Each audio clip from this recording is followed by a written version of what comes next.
Hi, and welcome back. I'm Karen Novowiejski, the Program Manager for the Defense Media Awards. And here in studio, helping with some feedback, are two of your judges from this year.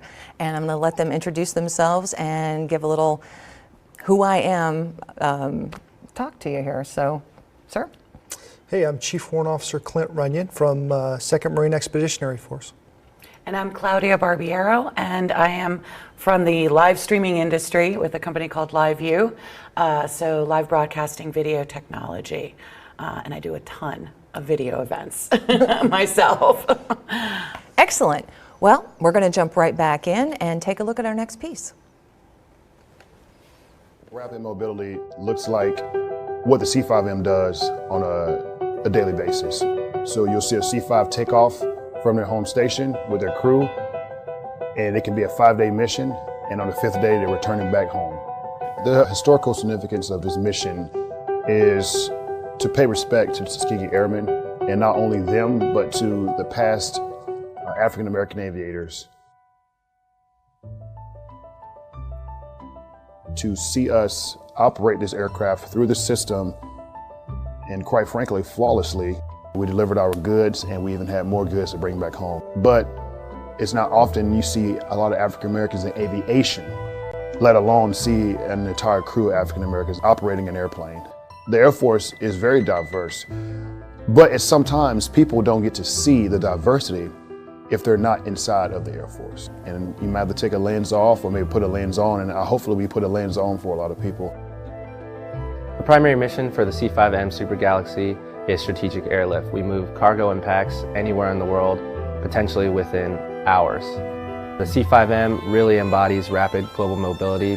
So on this mission, we were delivering cargo and passengers to the front lines, and there's no faster way to get them there than to put them on a C5. And being an aircraft commander is a lot more than just flying the plane. It's mission management, it's taking care of your people, it's reminding them of the mission that's at hand, because the plane doesn't just fly itself, it takes a crew, and in our case it takes a crew of double digits almost all the time. They're moving this mission, they're flying this great big old plane, they're having fun doing it, and they're all African American. That's amazing. But what would be more amazing is that in however many years it takes, that it's not just amazing that we're African American moving the mission, it's that's another great crew having a good time, being professional, moving the mission. They happen to be all African American.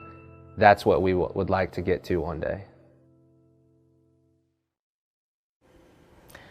Okay, thoughts? So two things. I loved the pre-roll introduction.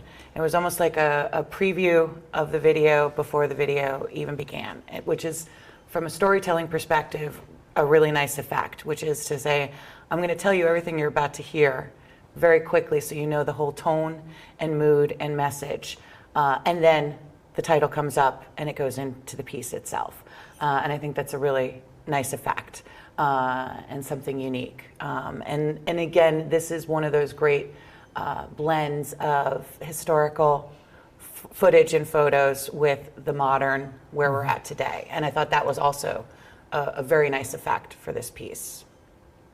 Yeah, I really enjoyed it, and I think that the message, I think that the point of even producing this video is spot on. Because if you just said, "Hey, we're gonna make a video about C5s running a mission," everybody would be like, you know, we're not gonna hang out for that. But because of the subject matter and because of what he actually brought to the table and produced, I think that this is great. The other thing that I really appreciated about this is this whole video has a flow. It pushes, it pulls, so it's constantly moving. He used he increased the speed of the video to help amplify the speed and time, and then the whole thing kind of pulls and pushes back and forth. So I really like how it flows. I felt that it did almost come to a halt in some points. It slowed down very, very dramatically in a couple places. But I think that the message is spot on. It's solid. It's important to our. I think it's very important to our military service to talk about this and to produce these type of products. Excellent. Well, let's go on and take a look at another.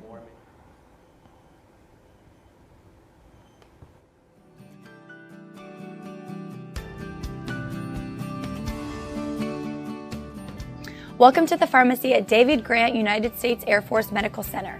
My name is A1C Elizabeth Wenner, and I will be taking you behind the scenes of our pharmacy operations. But first, I would like to go over some features in our lobby that we are excited to share with you. Once you arrive at the pharmacy, to activate a prescription, you will need to get a ticket using our QFlow queuing system kiosk. Once your ticket is printed, please take a seat and wait for your number to be called. Your prescription will not be activated until your number is called and you come to our window for processing. If you don't have time to wait, you can use our prescription drop box option, located along the wall to the right of our pharmacy windows. Follow the instructions listed on the drop box activation form and your prescription will be ready for pickup the next duty day. To ensure your medication is dispensed to you as safely as possible, it goes through 4 safety screenings. The first safety screening is at the pharmacy window. Once at the window, we verify all your information is correct, including your name, date of birth, the last 4 of the sponsor's social security number, and medications. We then type your written prescriptions into our record system or activate your provider order entry and ensure there are no drug interactions that may be harmful to you. If any potential interactions or warnings are found, our pharmacist will contact your doctor. The second step in safety screening is the medication filling process. We use barcode technology to ensure that the medication being dispensed matches your prescription. Some medications are counted through our automated robots and others are counted by hand. Controlled medications are kept in a locked vault and are required to be counted twice, once by the technician and once by the pharmacist to ensure you receive the correct quantity. The third step in the safety screening process is verification by the pharmacist. Pharmacists are responsible for reviewing your medication history prior to dispensing any medication. Also, the pharmacist reviews your prescription to verify that the medication typed into the computer record is identical to what is written on the prescription. Once confirmed, the pharmacist will then verify that the medication in the bottle or on the label package is correct. As the fourth and final step in the safety screening process, all medications are placed in a bin and barcoded to your name so there is no mistakes when dispensing the medications to you. We place these bins in the will call holding machine where they are kept safe and secure for 7 duty days until you are able to come pick them up. After 7 duty days, the medication is returned and will require reactivation. When picking up a medication, please ensure that you have your ID ready, as we cannot dispense a medication without proper identification. If picking up for a friend or family member, please have their ID or a copy available. Our team is committed to providing trusted care to all of our patients. We take your safety seriously and strive to ensure that every medication order receives proper attention. This process does take time, coordination, and hard work from each member of our team. So from everyone here at the DGMC Pharmacy, we would like to thank you for your patience. Have a great day. Wow. Okay. Lots of information coming out in this piece. What do you think? I mean, this is not an easy thing to do, it looks like. So look, it's I don't say boring subject matter, but it could be really boring. It's an informational piece. And those can be really easy just to sort of slack off and say, well, I'm just going to record and show. That's it. This was not only scripted, but then the videographer took that script and went and found out how, and looked at the whole facility, obviously understood what was going on, and took the time to find the footage to help move that story along. So it actually tells a story instead of just being an informational video. And that's time, effort, and planning. I think it comes back to some of the earlier critiques that we had. This was storyboarded out. This was produced. This was thought of. What are the things, how am I going to visually tell it? You can see it right here. It's not done in a boring way. There's actually some really elegant video techniques and actual photography techniques going on. It's thoughtful, and the end result is a very polished, professional piece that you're like, okay, I'll watch during orientation, and I'll remember everything. Yeah. I agree. It's so hard making informational pieces like this, especially in the DoD these things become bone dry. A command requires them, they need them. For example, like a hospital or a pharmacy department absolutely needs products like this to inform and educate their customer base. But to take this amount of time that the videographer took to produce something like this is a massive amount of work. You can very, very much tell that they put the time, the effort into doing this. The shot work is unique, sped up motion, lapsing time to show you that your product is important. Like lapsing time tells you something. It tells a viewer like, oh, my stuff is going to be expedited. It's going to be important. He knew that enough to say like, hey, I know enough to show this to a customer base to know that, hey, we're taking care of your stuff correctly and as fast as possible. So hard to do. Hard to do. Kudos to this producer for putting this much work into making something like this as visually appealing as it is. And the audio is spot on. Yeah, it's professionally perfect from that standpoint. Yeah. Okay, well let's see our next piece.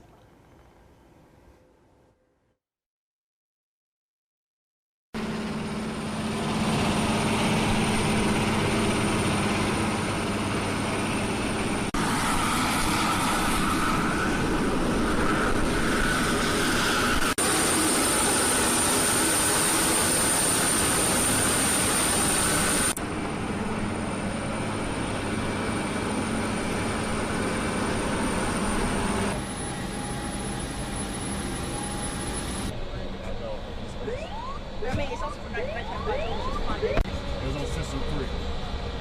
So my PTUs wouldn't be transferred over now. So you have.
Okay, so this looks like some of the footage that we saw from an earlier piece.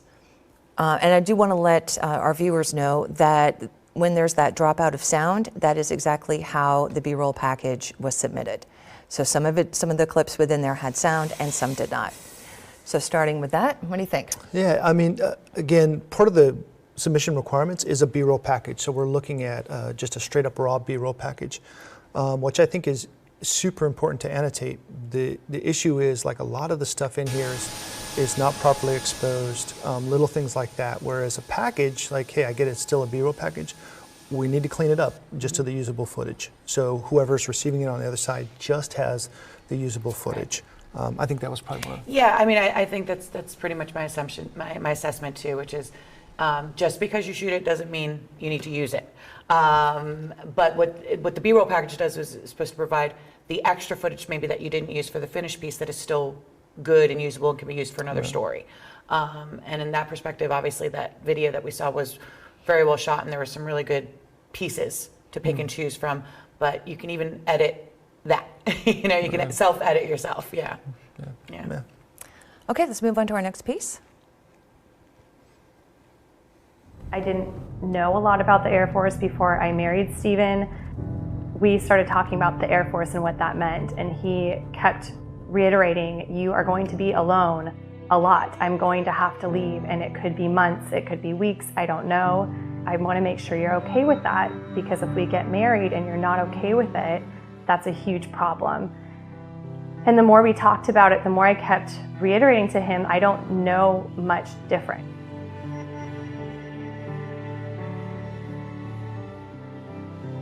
So anytime Steven leaves, I make sure I stay busy with work. I'm with my family as much as possible. I still go to the social events. You can't let life stop just because you're alone when they leave. So when I got to base, I decided to volunteer for the Officer Spouses Club at the time, which is now the Travis Spouses Club.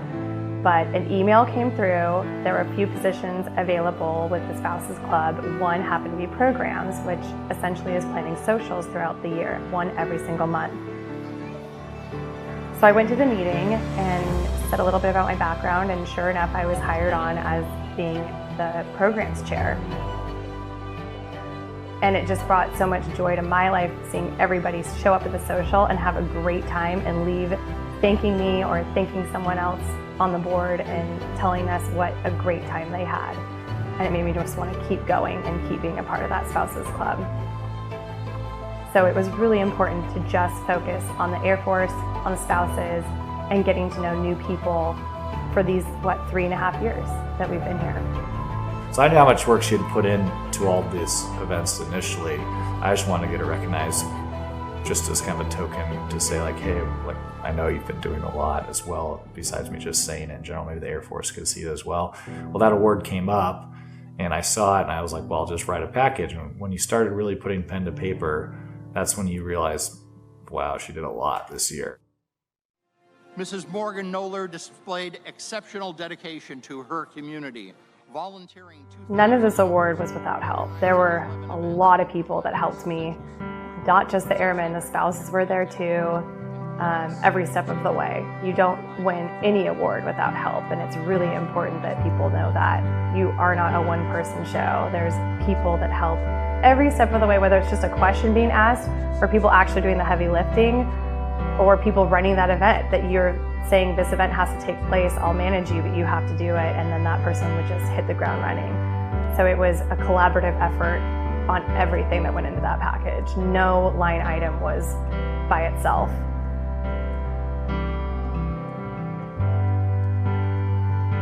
But the best part is the community, and knowing that everyone will drop anything for you. If you need help, you can just call one person. Next thing you know, 5 people are calling and saying, do you need help? Where do you need to go? How can I help you? And you don't have that very many places.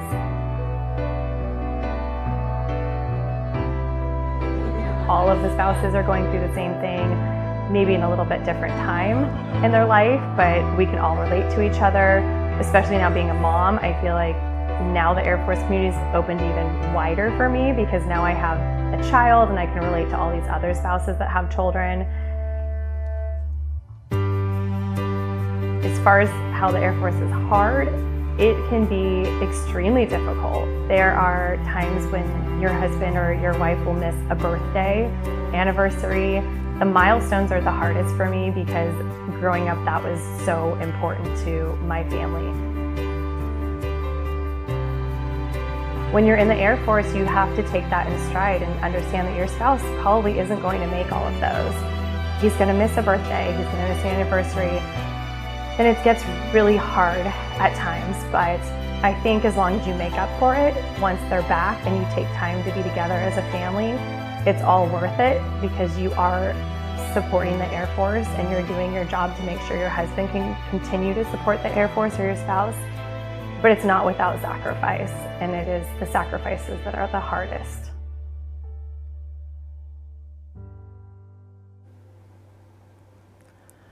Oh.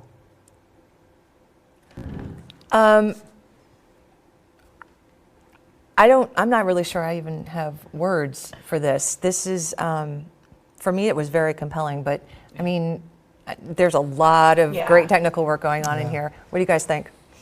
Technical, but subtle, which is so appropriate for the story that it's telling, because it's not relying on massive, flashy techniques. It's a subtle, thoughtful use of techniques. Even in some of the still shots, it's very easy to utilize the technique of let's zoom in or zoom out so it doesn't look like a still. This was done exceptionally subtly, so there's such a slight movement. There was smart transitions between the different styles when you have to go into archival footage or other scenery or the interview. It was a thoughtfully produced piece, time-consuming, but the end result is an elegant, beautiful story that's told.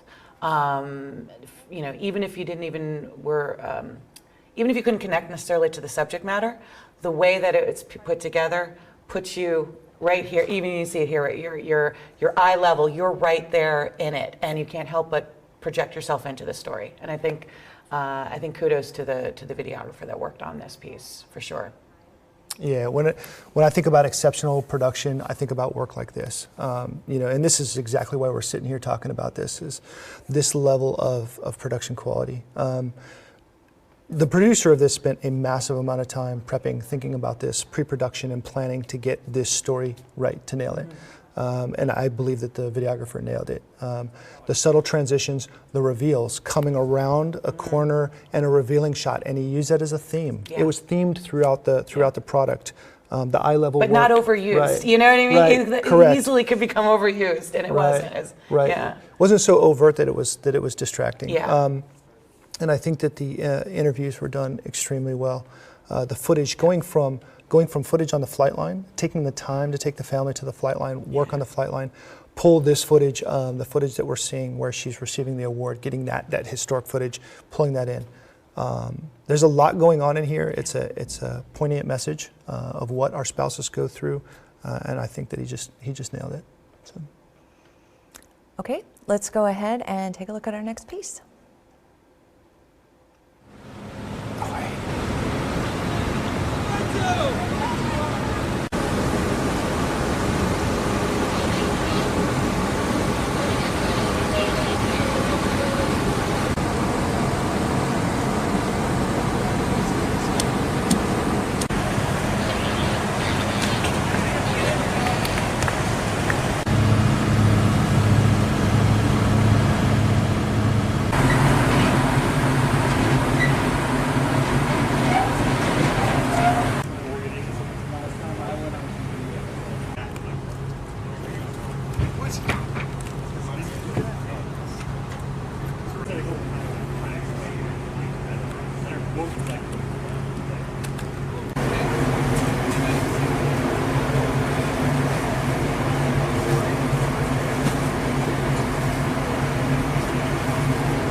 abrupt end there. Yeah. But let's talk a little bit about this piece. Looked like, what was it, 2 tons of cocaine being offloaded here from a Coast Guard ship? Yeah, I'll dive on this one real quick. This was a big deal. This particular event was a big deal for the Coast Guard, and to be really honest, it just really wasn't shot very well. A lot of handheld stuff, a lot of overexposure. I was really hoping to see this tied back together. I wanted to see really solid shots, and I was desperately hoping for even an ounce of a sound bite from somebody to tell me what in the world we were looking at, to give me a little bit better. Just the handheld and the overexposure was really rough. Yeah, no, I echo it. Not too much to say.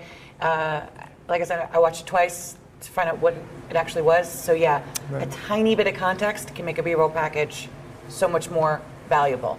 And the aspect of it not being shot well makes it, even if it's important information and news, something I don't want to use. You know, so. Okay, let's go ahead and take a look at our next video.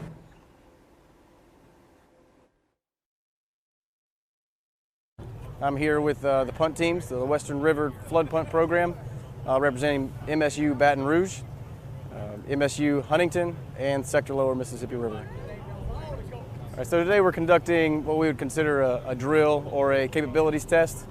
The point here is we're looking to test what capabilities we have for Sector Lower and all of our punt teams and their equipment in order to cross in the event that we have a flooded situation and have our assets, our trucks, our trailers capable of transiting across these open waters.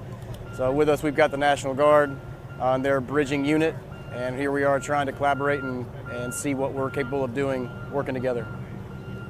Right, so we have a 5-bay improved ribbon bridge, which is ours, South Carolina Army National Guard.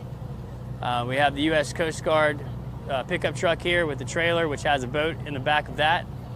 And then South Carolina DNR is going to provide security as we ferry down the river towards Winyah Bay. So in preparation for Hurricane Florence relief and in anticipation of the floods, we've been tasked with being secondary course of action in the event that the Aqua Dam fails on the Ocean Highway Bridge. So in that event, we would be tasked with using our bridges to ferry a vehicle with aid relief or a first responder vehicle or something like that. So in preparations and plannings, getting to talk with the Coast Guard here on the ground and South Carolina DNR, we've been able to come up with a joint exercise to really enhance those rehearsals and incorporate all those agencies into the planning and possibly the actual event itself. Okay. Thoughts? So it's not a completely produced piece, and I think that's what the initial reaction is. It looks like maybe a couple different videos that could have been, and so in that respect, it's a little difficult to critique. So there are some nice elements, some of the overhead shots, the drone usage, but overall there's some sound issues and the interview portion consistencies there. But it is what it is, right? It's conveying some information. It just I think it could have benefited from picking one direction or another, where it was all just a quick interview to inform what we're going on here and showing the behind the scenes footage, or vice versa, the behind the scenes footage with some basic narration or infographics maybe could have helped. I don't know. Yeah, I think that I think the subject matter is important. What they're talking about with disaster relief is really important. The concern that I had was, you've put 2 subjects in the exact same place. You've shot them differently. One looking directly at the camera, one looking off third. So that made it awkward to view some of it and to hear what they were saying. The drone usage was very good. He's got very good overarching shots that show us where we're at in the river, right. And depicts that. But some of this just didn't come together, trying to tie those interviews in and look at some of the other footage. So that was a little bit rough. But when we get some of these scoping large shots where we see the whole river and what they're doing, it makes sense. That contextually now, absolutely. Yeah. So. Okay, moving on. Next video.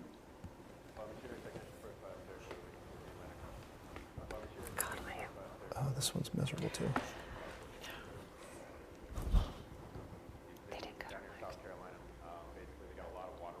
Post-storm, so they're expecting the water to keep rising even though the storm's already surpassed. Pay attention to your local storm advisory, the news. When there's a mandatory evacuation, listen. Like I said, there's a lot of people who remain behind for a lot of different reasons, but you're really gambling when you do that. You're risking health, life, you know, your property. It's not worth it, so, you know, if they say go, you really should go if you're able to. So most of the rescues we've had so far in this storm have been, you know, most of the neighborhoods are already evacuated for the most part, so sometimes you have a couple people that remain behind for whatever reason. You'll end up with a water rise in a certain area, and it catches them unexpectedly, and their home will be up underwater, and they'll start calling and need assistance out of their area, basically. So what we do is we pick them up in the flood boat, we take them to a staging area, and then they'll be taken to a area with food, EMS, you know, that sort of thing.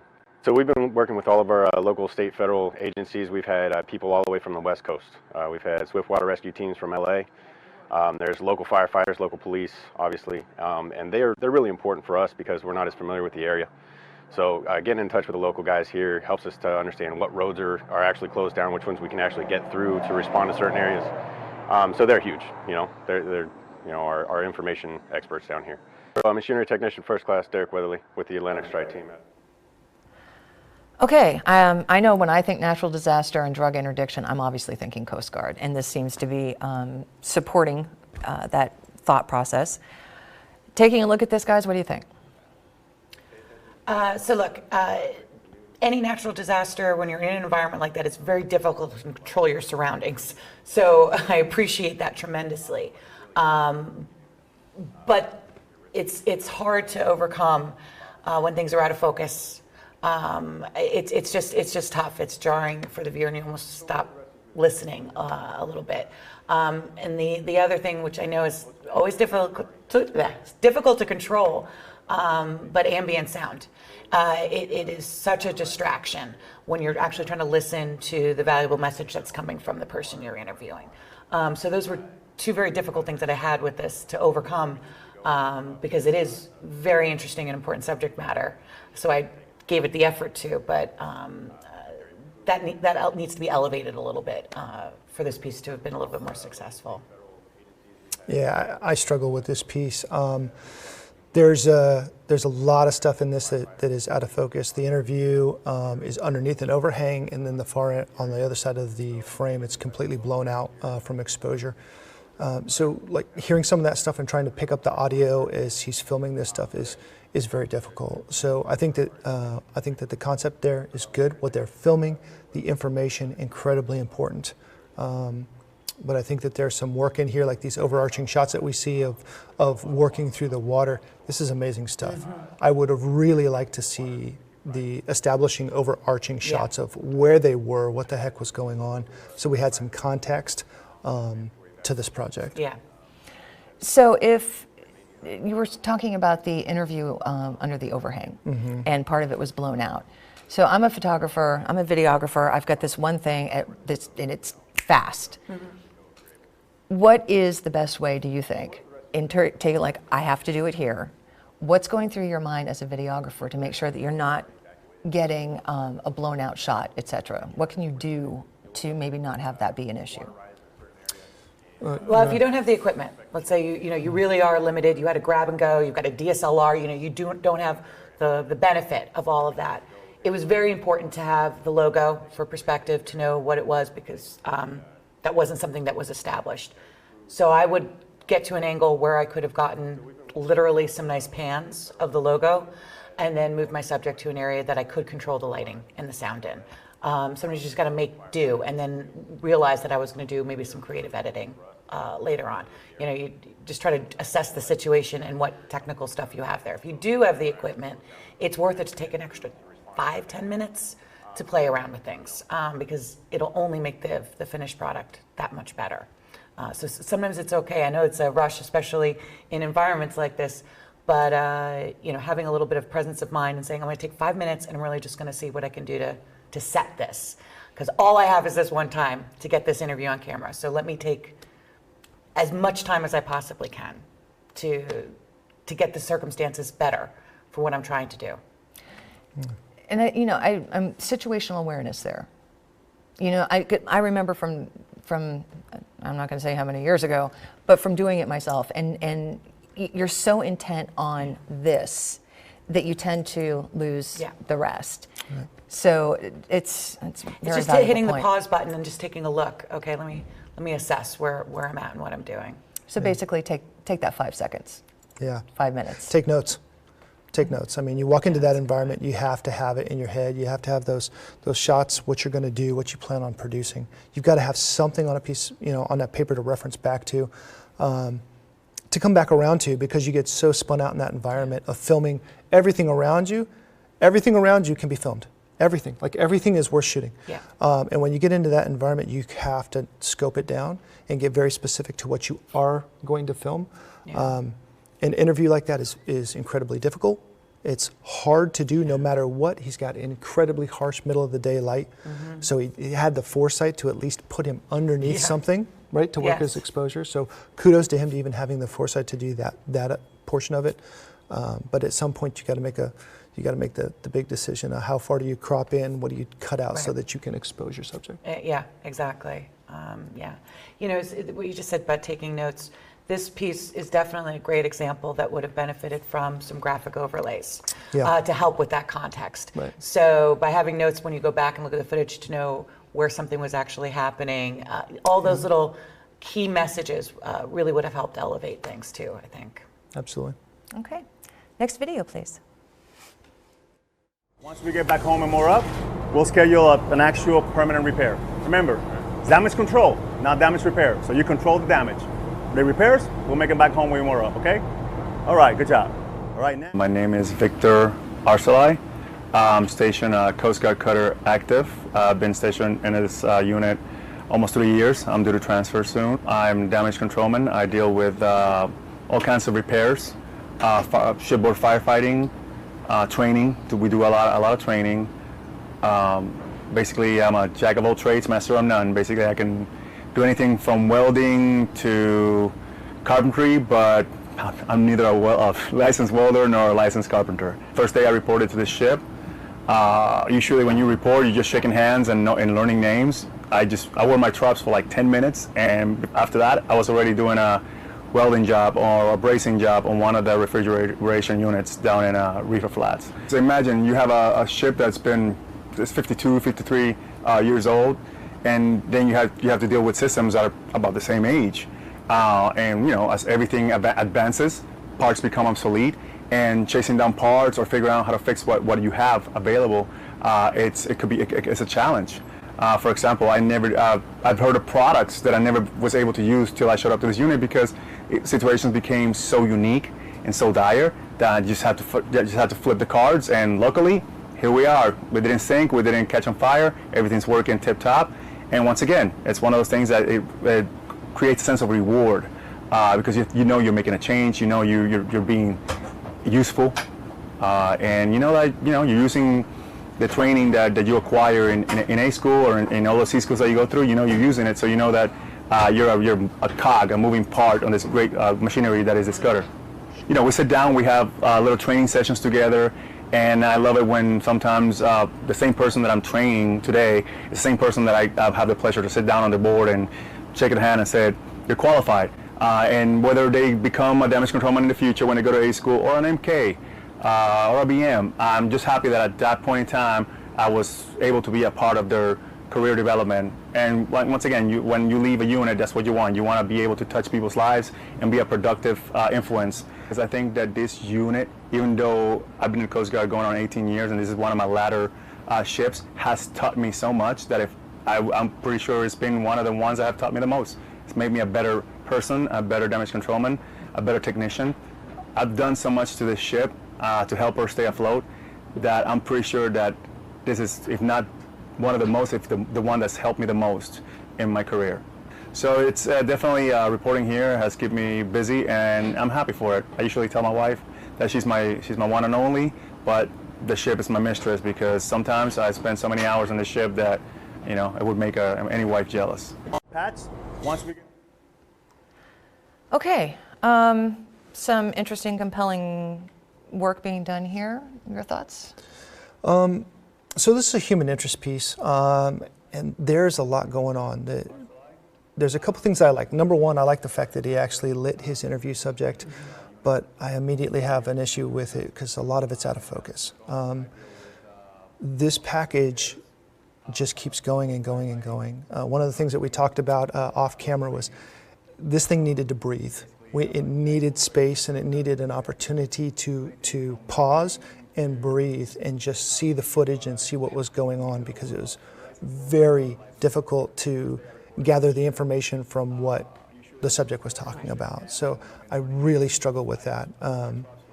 And I think that a lot of this could have ended up on the cutting room floor, and this piece could have been far more succinct and clear in its message. Yeah, no, it's the nail on the head. It's very difficult to hear somebody talk multiple thoughts end to end. You know, we pause naturally in speech. There needs to be a pause once or twice naturally in the video, and the pacing could have helped. But I'm going to come back to a real basic fundamental. It is a human interest piece, but you don't know that until you start watching it. There is no beginning, middle, and end. There's no introduction other than a lower third telling me who this person's name is. So there's no real context. And that helps with telling the story. And I think would have helped me enjoy it a little bit more. But for me, I know I've said audio a couple of times, it is one of the most distracting things when you're trying to watch and listen. If you hear ambient noise that is not relevant to the footage, you know, like the appropriate boom or the actual noise of the machinery with some of the other cutaway shots would have been great to actually hear, but that is so difficult. And I know it's difficult to overcome in some environments, but it's worth it to try to do your best. Otherwise, it's difficult to listen. So. Okay, let's take a look at our next video.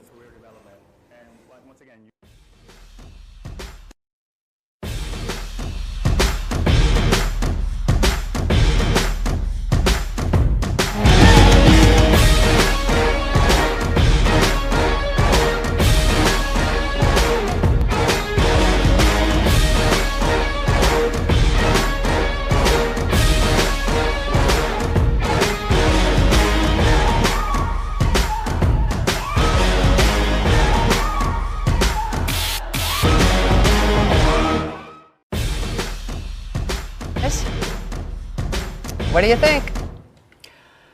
Okay, so I make a lot of videos like this because in the world of social media, I got to do quick hitting, something that's going to convey a message very quickly.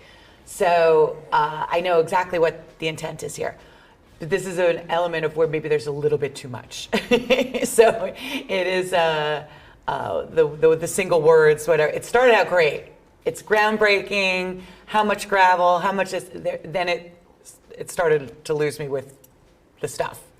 Otherwise, the footage is beautiful. You know, it was well chosen editing, and there was movement. It just became a little too much movement for me. So it's a difficult balance. But what are your thoughts? Yeah, I really have to wonder if the producer was on a very strict time limit, like X number of seconds for a social media piece. Yeah. I fully get the intent, but it is clicking so fast. As a one-time viewer, you absolutely are not going to be able to consume what they're trying to tell you in that amount of time. I love the effort, I love the concepts, and there's a lot of work put into producing this to try and get that message across. But when you push it that fast and you're trying to provide contextual information, words, timing, things of that nature, you go this fast and you start losing folks. So I would have liked to either open the video up a touch to allow this to breathe, to actually get all that information in, or simply reduce the amount of information to keep this time frame so that you can consume what they're actually trying to tell you. So quick question for you both. This is a partnership mission, all right? I didn't notice any of our partners in this. Did that bother you at all? So we know it's a partnership mission, which is a kind of it's a Secretary of Defense. Help me with my words are not coming right now. I'll just tell you right now, that didn't come across to me. I didn't know that, and I never would know that. Now, granted, again, I'm a little bit further removed, so if you think about me as an audience that you would want to communicate that to, it didn't come across to me. I remember that it was a groundbreaking, and that it was really cool, and that it's coming in 2018. Anything else like that was lost on me. So to answer your question, it's not an issue for me, but if that was the intent, then it failed. Because I did not get that 1 iota, no. Right, and I think that that's the litmus, right? So as military members or folks that live in the DoD world, we'd be like, oh, okay, our partnership with Nigeria, so on and so forth.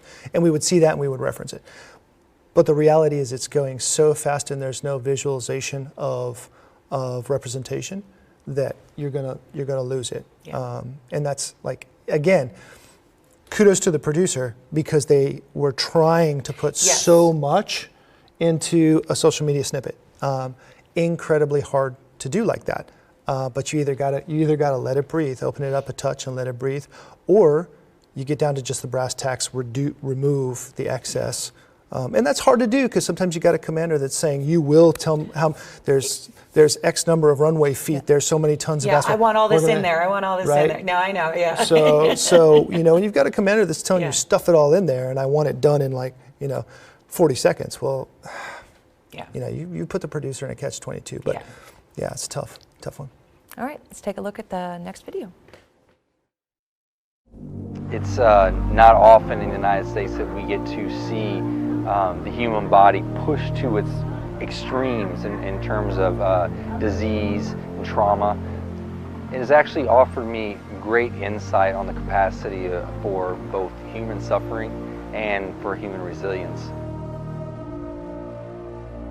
I've encountered some patients that I knew if they came here sooner, or if I had some more resources, they'd probably still be alive. And that's hard for you to deal with, but I think it's a very important thing to understand and to develop yourself as a medic. We always stop and say, what could we do different? Is there anything we could have done better? And some things are because they don't have a certain product available or it's a supply and demand. We're learning how to be innovative with little from them. Then we are here offering insights on what things could be. And then you have that conversation and it comes together and it's like this huge aha moment. Whatever walks through the door, rolls through the door, is unfortunately drugged through the door, we see and pick up from there. We team up with one of the house officers. We've had major traumas to minor traumas. These wards are full. Every bed is full. You've got patients in hallways. You've got patients in doorways. They are more than happy to put you to work as soon as you walk in the door. And I've seen more patients here in 2 days than I would in maybe 2 months. I will find myself asking myself, well, why are they doing it this way? And then as I see the case play out, oh, I see why they're doing it this way. It's because they had to do the 4th level medication because it's either the only medication available or it's the only one they can afford. Sometimes we think, oh, we'll give them the supplies. Supplies only last so long. Knowledge is something they can keep and take away forever. You have 2 ears and you have 1 mouth, so you should listen twice as much as you talk when you're here.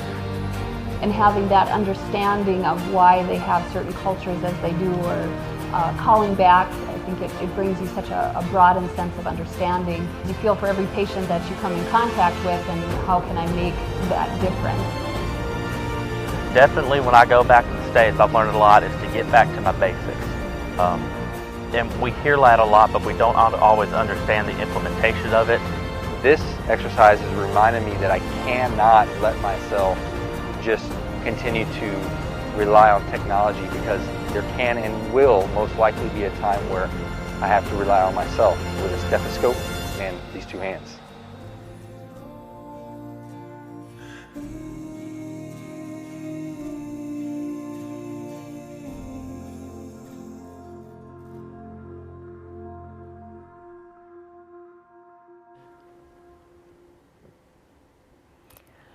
Okay, that was pretty compelling, and just wow! I had all the feels going on with this one. So what are you thinking? So we were talking, you know, there's always little different things that we can critique, but overall as a piece, the subject matter, the story it's telling, I like that it's a little gritty. You know, sometimes that's appropriate. So not everything has to be perfect because it conveyed and told a perfect story. And at the end of the day, we can talk about lighting and camera angles and everything. If it tells a story and you're so sucked in that you're not thinking, oh, that shouldn't, that, you're not critiquing while you're watching, then that's a successful piece. The use of titles and graphics and overlays was perfect. The music wasn't intrusive, but conveyed an emotion. Somebody thought about all aspects here, and not so much needed to be said or done because the visuals actually did it for you. This is an example where the video actually worked to propel the story versus an interview. So I liked it. Yeah, I did too. I thought this was a very strong piece. Again, you know, like we said before, hey, this is, you know, this is Videographer of the Year stuff. You know, that's why we're here. And I think that this is right up that alley. When I look at this and I see the intent and the message of a partner nation and what they're trying to accomplish, you know, from a DoD's perspective, this absolutely nails that. Their message is very clear. Of what they're doing, and it's a very emotional piece. This is also a very bloody video. You know, we're kind of talking about that. We're talking about that off camera. Like I said, I like gritty though. It's okay, I'm almost okay with it here. Absolutely, and I think it's in context, right? Yeah, so you're right. It's contextual. It's not depending on how you show it. You know, it's not like you know, somebody's just showing gore for the sake of gore. But I think that, you know, when you look at something that's this gritty, this bloody, and you look at it in this context, you understand the why behind it and the human element behind it. It's very human. And I also believe that this, of all the videos that we've been watching, this one had one of the strongest endings. It had the ending of this was solid. But it you know, look, it visually told the story from some of the lingering shots, the lingering on the faces. It was just very judicious, and because that, yes, there was this nice crescendo, subtle, and then a close. Choosing the words that ended the piece, you know, listening to that interview and selecting it, it was timed beautifully. Yeah, absolutely, and I also love the fact that this call to action. Call to action. So. Really solid, and the fact that they continue to use environmental portraits, and again, it just human element, you know. People it was perfect for this subject of this piece. Right. And one thing I'd like to say is, you know, from a military's perspective and from military videographers, we have this horrible habit. We get in the stack with everybody else, and we film the backs of people's heads. No viewer on the planet wants to see the back of somebody's head, ever. And when you do something like this, where you just wide open, this is wide open, and this is full exposure. And when you do those environmental portraits and you pull people in, you just develop characters, and you develop an element that. It's a relationship with the viewer. So. Well done. Okay, let's look at our next video.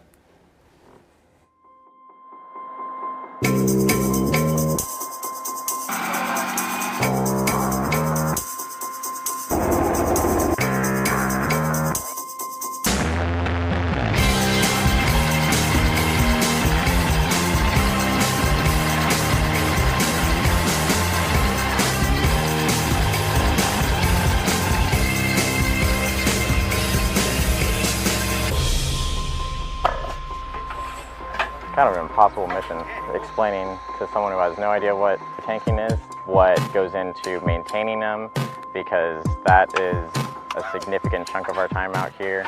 It's our vehicle, it's our home, and I have my tank and with my crew, and that's my second family, and those are the guys I'll take care of when I'm here.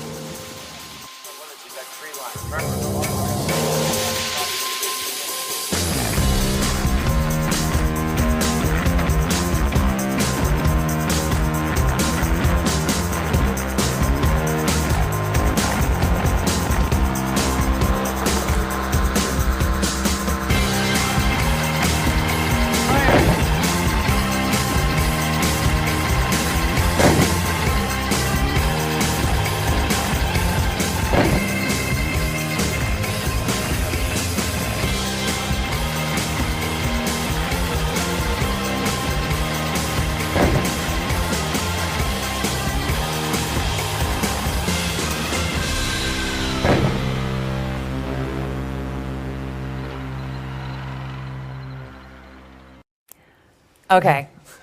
I'm not sure, but I think that makes me want to actually learn how to drive or be part of a tank team. Yeah, I'm actually going to re-enlist right now to be a tanker, I think. Yeah. Thoughts? So the video is beautiful, and there were some nice little elements in terms of starting a couple shots out of focus and bringing it into focus. Right. And again, we talk about some of these techniques in some of the videos. They can become gimmicks, and that was just fun, and it was kept the pace and the move. What do you think of that? I enjoyed it.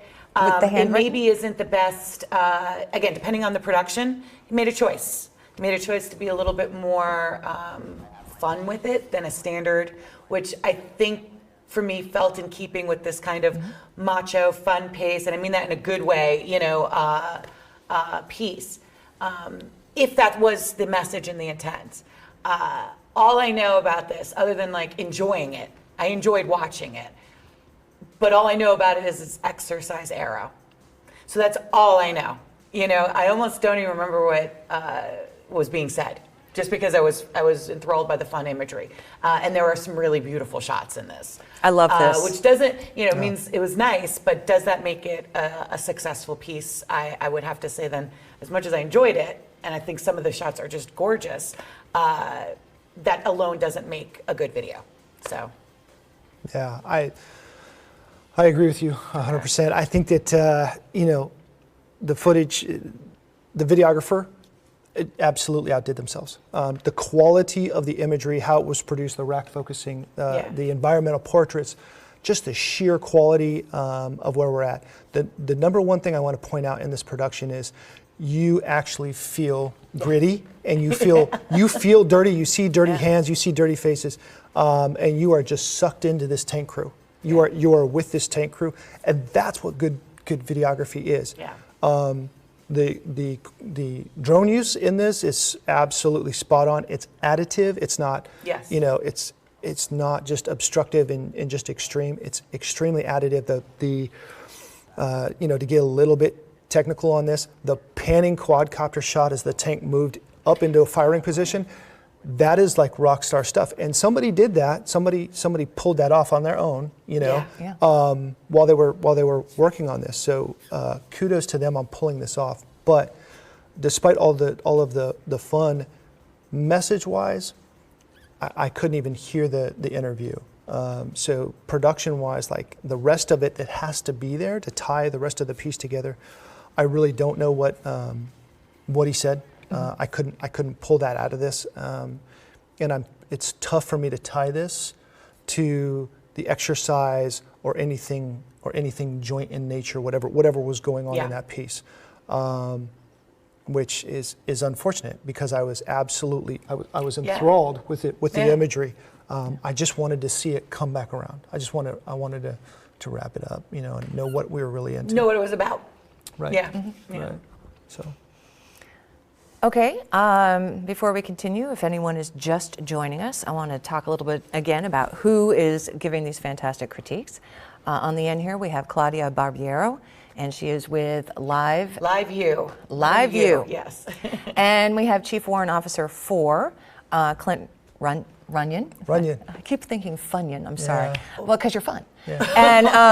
And joining us to give us that military perspective. And once again, all of our panels during this contest have been made up of 2 civilians and 1 military person. So those military individuals were chosen by your PA service reps, and so that we could have 2 perspectives when judging the products that were coming through.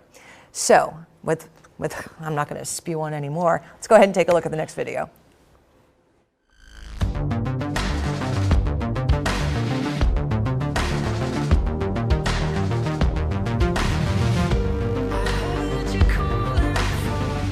If you don't take it serious when you're practicing, you're not going to take it seriously when you have to do it for real.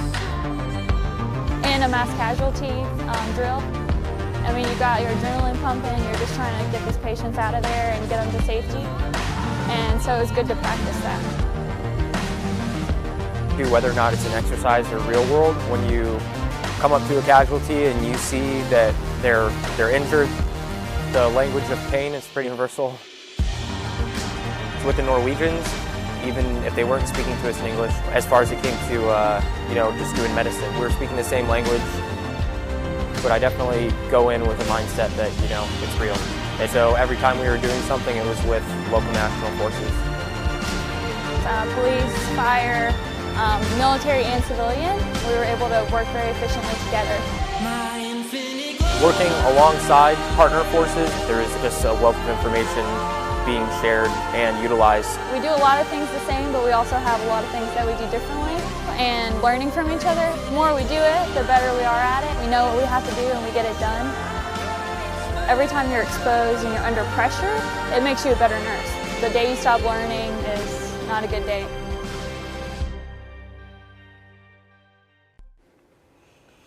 Okay, Trident Juncture 18 in Norway. What do we think? You go first this time. So I've got a different perspective on this. I was actually in Trident Juncture during the time frame. So you buried the lead. Yeah, but I think that this was well done.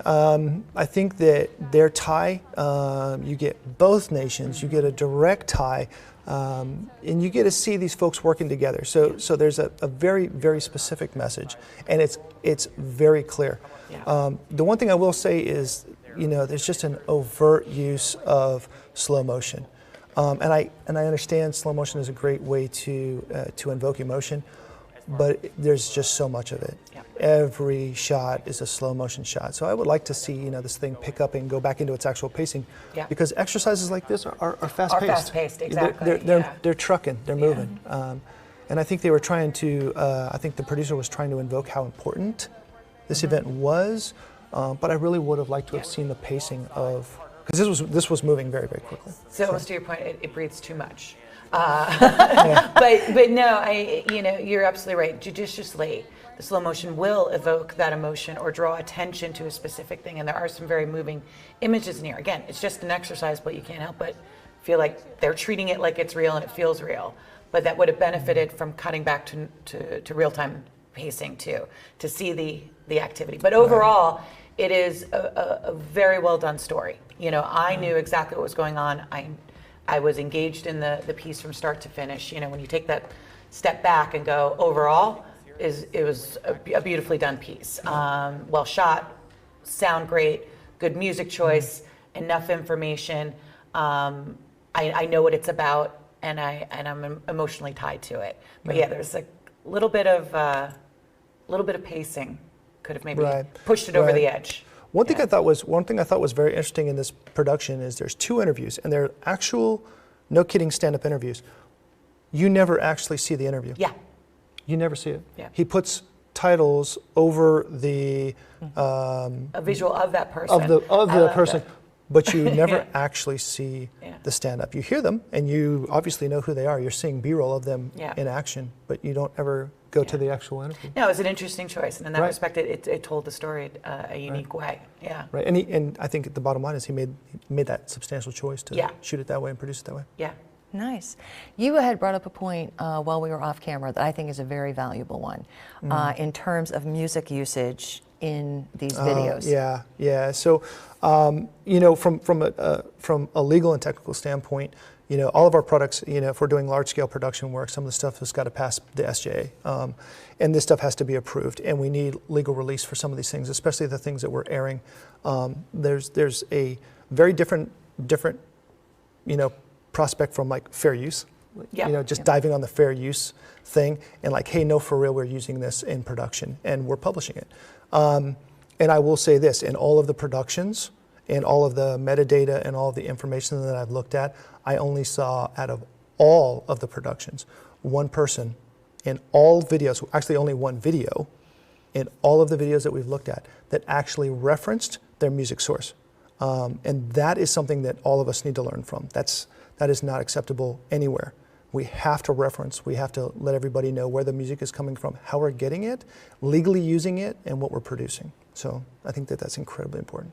I think that's a really great point. Yeah. Oh, we know that in the outside world. So you guys it'll get ripped right off right? YouTube. It'll get, oh no, believe Right. me. Even if there's something playing, someone walking by listening to it on their phone while you're doing a live show, some of the algorithms will hit it and they'll shut your feed off because it's copyrighted Right. material. So yeah.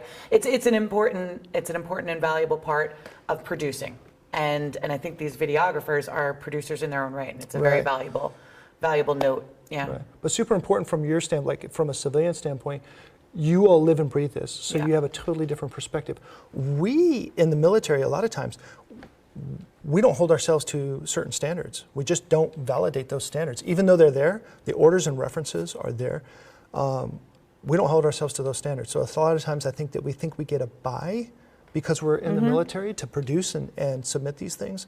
But the reality is, like, no, we don't. We don't. And we need to be doing our legwork and making sure our metadata has reference, that commands have QC, that SJAs, when applicable. I'm not saying that every production has to be looked at in that method, but when we're doing some of this stuff that we're going to publish, like it has to be done correctly.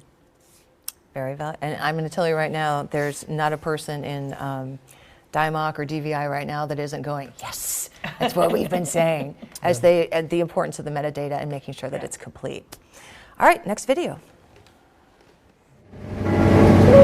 I think there's a sign up there that says like where the rifle range is.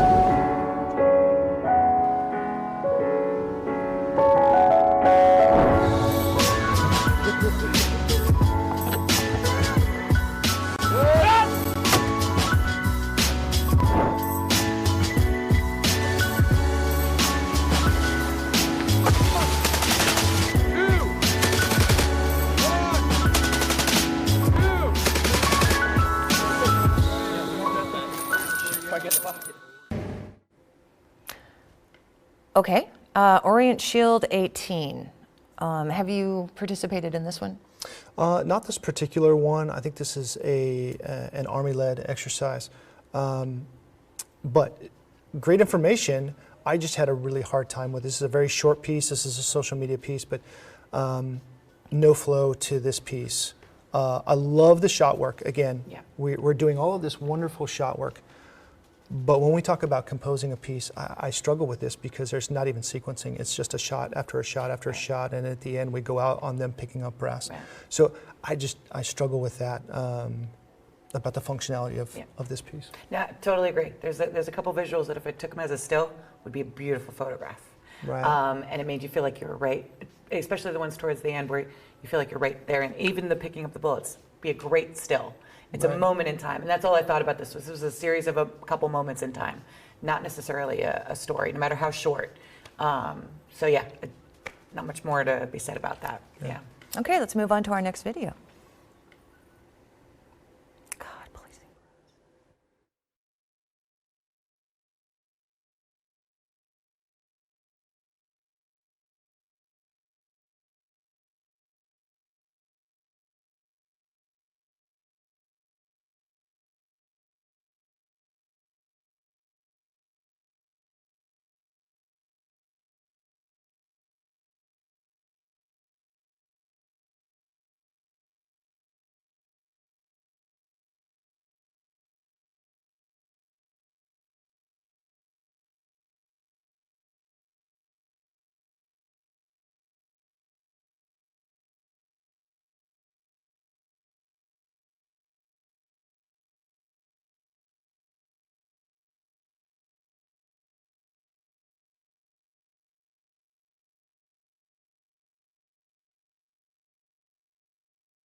Stop, man. Tell him to that.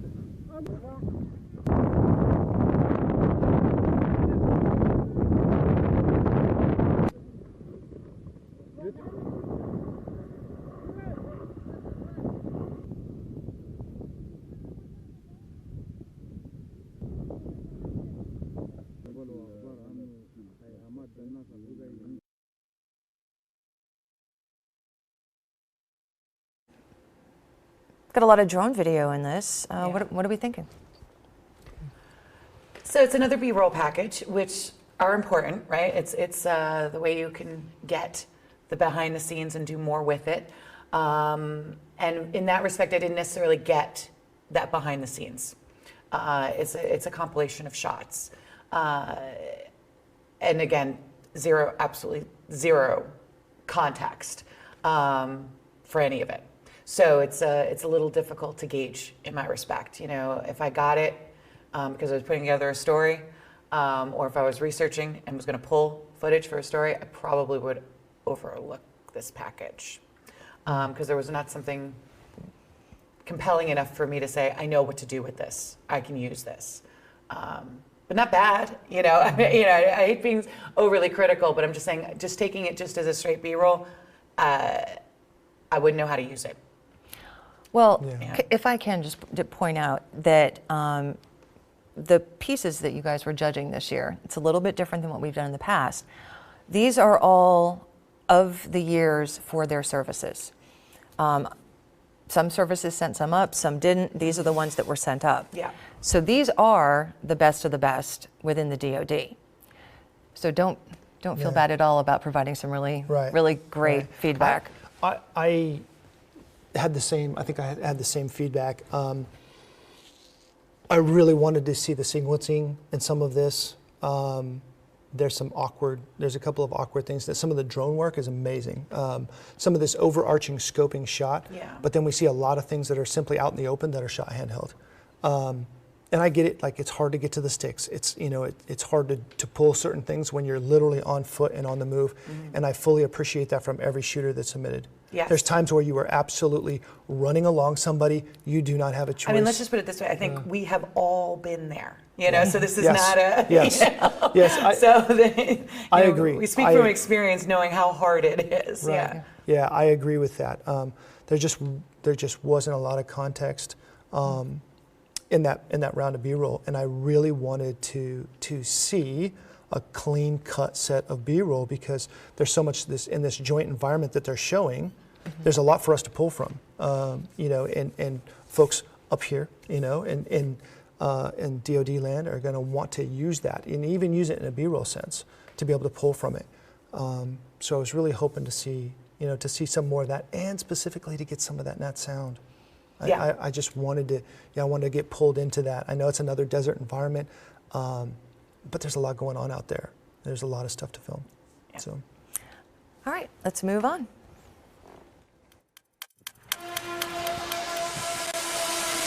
To prepare for the ACFT, you're going to have to start training anaerobic endurance, strength, and power, as well as speed and agility. So we want to talk about the 6 fundamental movements that soldiers are going to need to learn to prepare for the ACFT. They are the squat, the deadlift, the bench press, the overhead press, and the pull-up, as well as a rotational core exercise. Every soldier across the force has physical demands placed on them, and we have got too many musculoskeletal injuries in the force with 10% of our force that can't do their job. And so we have got to have a change in culture that better prepares soldiers for the demands of soldiering. The ACFT measures all 10 components of fitness, whereas the APFT only measures 2, muscular endurance and aerobic endurance. Training all 10 components of fitness helps reduce injuries.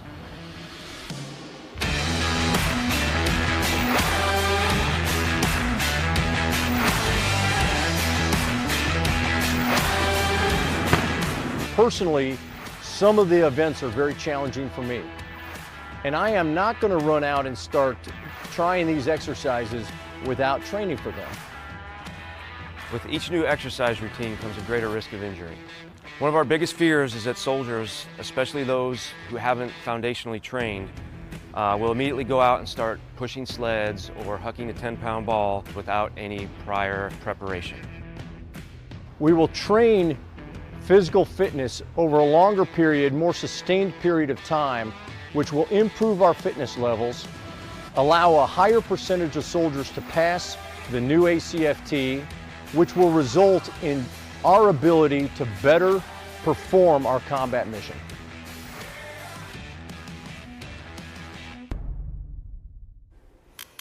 Okay, straight up, that's not a workout that I'm going to be doing anytime soon, because I just look at it and I pull a muscle. So what are your thoughts on this? Well, I like the piece a lot. It is an excellent on many levels, especially the final finished product. So trying to convey what they're saying, which is got to start training before you start training, came across loud and clear. But I watched every last second of it because it was good breaks, good transitions, good use of graphics, good still, good slow motion, good natural It had a great pace, a feel, a vibe, a look and feel. And I think apart from that, it's a videographer that takes a step back and says, what am I making? And what do I want my finished product to be? And going into the production with that in mind. So having a vision. And I think this person had a clear vision of what they wanted this piece to be. And they lit it that way, they took camera shots that way, they took B-roll that way. They had a clear vision in mind of where it was gonna be. And I liked it a lot. I mean, it's visually appealing. It's bold, it's everything you want in a piece about subject matter like this. So I think it was job well done. Yeah, absolutely, I agree with you. Heavily saturated, shot well. Great transitions. We see a great transition there. That was great. But probably one of my biggest points to this is just a massive amount of pre-production. This was completely thought out. This was scripted. This was storyboarded, and this was well prepared to get the timing and the usage down. And I think that it's going to work well for them to use this to explain what's going on in the changes of their physical fitness testing. It definitely makes sense. One of the things that I struggled with were the interviews. If you put this much time and this much effort into a product that's this well produced, the folks who are speaking have to be on point. They have to say exactly, succinctly what they're going to say, or the ums and the ahs lose the audience. Mm-hmm. And for the amount of work that was put into this, and I know it's hard to control your subject, but for the amount of work that was put in, I really wanted to see a very well-spoken, a very clearly spoken duty expert as they were talking about this. And that was a point where it lost its luster in certain places. But the quality of this production is spot on. Yeah. Well, I hate to say this, but our time is drawing to a close. We have one more video to take a look at, and then we'll do some final notes on everything, and we'll wrap up. It looks like probably just right around noon. So, final piece. Let's take a look. From the Philippines that I remember, it was just you had to work at what it is that you got. One of the things I remembered is we had to pump our water in order to get water. I left the Philippines when I was 6 years old and came, originally moved to South Korea after that, but came here when I was 12 years old. Let me start off by saying I did not know I was poor. Struggles for anyone is all relative, right? Confined to your own frame of reference of how you think life should be. When you look back, those are the things that strengthen you. I've gone to go to Ranger School, Sniper School, Jump Master. Each one, it's helped me grow in my career, and it's helped me grow as a person. Truthfully, you can strip away everything I've done in the military, and I would be completely content just being a dad and a husband. My wife puts me to shame when it comes to running. Back in 2012 and 2016, my wife qualified for the Olympic trials for marathoning. Aside from that, she's also got her doctorate, and she's doing just amazing things. But truth be told, having your spouse as your therapist is probably not the best idea. So back in 2015, I was diagnosed, in April 2015, I was diagnosed with stage 4 colorectal cancer. And at the time, my daughter was a year and a half old. And I remember that news I had 2.5 to 5 years to live, and my daughter was only a year and a half old. And you know, my wife and I sat with a doctor, and it's one of those things. I go, hey, listen, I don't care what you have to do to me, just buy me some time with my family. And God's good graces, you know, here I am sitting here 3 years later, and got the all clear from the docs saying, hey, there's no cancer found in my body. But we live regardless of where we sit in life, we live a blessed life. To me, I feel as if I'm living the American dream. The military has been a great thing for me, because what better way to give back to a country that has given me so much. From the Philippines that I remember, it was just, you had to work it. Yeah. Wow. Okay. Some compelling stuff there, guys. Yeah. Last video. What are you thinking? Well, it's beautifully produced. I think this interview shot is great. I think doing different perspectives is great. We were just saying it, the photo and the way the stills were handled was very elegant, and it's a sweet way to portray it. I think the only critique is, and this is not to diminish the story or what's trying to be conveyed, is that maybe it could have been edited down even more. You know, there are some poignant moments, like talking about being diagnosed with cancer, that maybe we didn't, you know, could have been highlighted more by being more succinct and then having a transition from there. I feel so guilty because I'm nitpicking a very beautiful piece. So it's beautiful, don't get me wrong. But just in listening to it, I think a little bit of editing might have helped. Sometimes it's difficult when someone's telling you their story to say, I'm going to pick and choose what part of it comes through, but that is your job too, right? Yeah, I love this story. I think that it's a beautiful piece, and I agree with you. I think the panning of using the photos and panning across the photos is awesome. He pulls back, he rack focuses, and uses them to very, very good effect. But I also agree. This piece goes it goes very long, and it's very interview centric.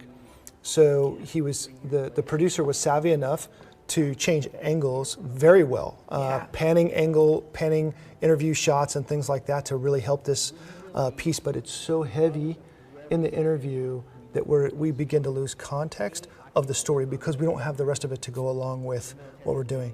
So amazing human interest piece story. It's just beautiful to see this story. And to hear their struggle and the American dream. I love the title. I love everything about it. But losing us down the line a little bit as we just see the same interview. You know, and you can tell when somebody runs out of B-roll, runs out of steam, runs out of stuff. And not to say the production ran out of steam, but when you start running out of the stuff to do overlays and to cover and help. But if you think about it, with like some of the big action and drone shots and some of the other videos, as a human interest, this is one man sitting in one room and some raw materials that were given.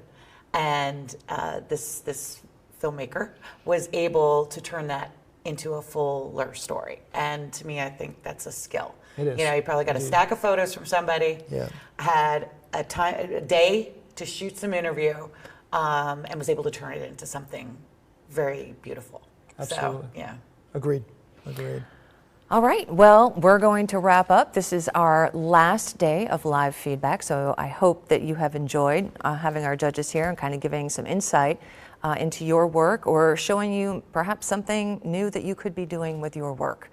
So again, Claudia and Chief Warrant Officer Runyon, thank you so much for being here. You guys have been absolutely fantastic. Are there any words of wisdom that you would like to pass on to the field before we go? Well, I would like to say first and foremost, thank you. I enjoyed this process, and it was very nice being invited to be a judge. Plus, I learned a lot about what's going on from the media activity within our military service, so that was great. But no, I would even say feel free to find me on social media. We spend a lot of time mentoring both filmmakers, multimedia journalists, video makers, creators, and obviously any live streamers.